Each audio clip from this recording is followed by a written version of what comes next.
The wine glass slipped from my hand, shattered across the marble floor, and my boss didn't even flinch. Instead, he looked straight at me and said one word, yes. That was the moment my life changed forever. My name is Lily Monroe, and I'm from the United States. Today, I'm sharing a story that turned one harmless joke into the most complicated decision of my life. It all started inside a quiet corporate office in downtown Chicago. My boss, Adrian Cole, was the kind of man people respected, but never truly knew. He was a billionaire CEO, sharp, disciplined, and emotionally distant. No one joked around him, no one crossed lines, and definitely, no one celebrated anything personal with him. But I had worked as his executive assistant for 3 years, and in all that time, I noticed something no one else did. He was alone. He ate lunch by himself, ignored holidays, and whenever someone said happy birthday to a coworker, there was always a strange flicker in his eyes. So one day, I did something completely out of character. I brought him a birthday cake. No one in the office knew it was his birthday, except me. I had quietly seen it in an old HR file, standing outside his office, holding that small chocolate cake and a cheap bottle of red wine. I almost turned back, but I didn't. I knocked. Come in, his deep voice called. When I stepped inside, he looked up, confused. His eyes moved from my face to the cake to the wine. I smiled nervously. Happy birthday, sir. There was silence, the kind that makes your heart beat loud. You checked my file? He asked calmly. Just one page, I admitted. For a second, I thought I'd be fired, but instead he walked over. We lit a small candle. He stared at the flame like it meant something. Then softly he said, "Thank you." It was the first time I had ever heard him say those words, without a command attached. We shared cake. We even laughed. And for a moment, he wasn't the cold CEO anymore.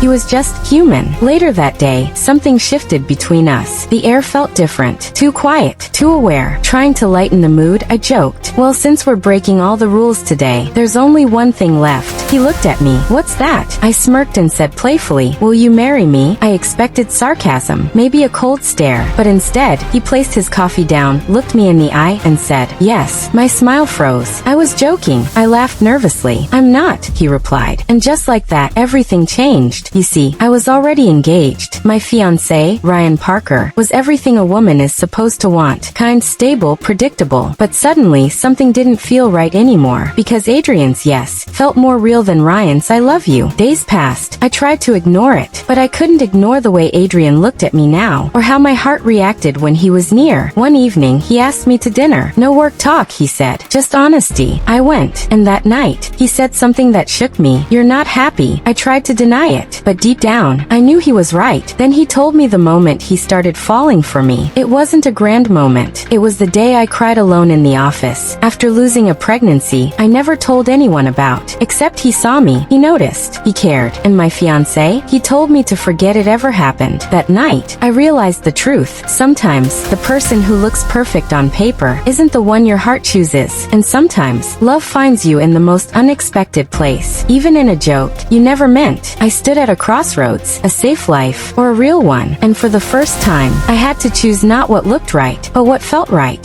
Sometimes, the biggest truths are hidden inside the smallest jokes. Don't ignore what your heart is trying to tell you, because real love doesn't always come in perfect packages, but it always feels real. If this story touched your heart, don't forget to like, share, and subscribe to Moralist. Turn on notifications so you never miss a life-changing story, because here, every story teaches something powerful. See you in the next story.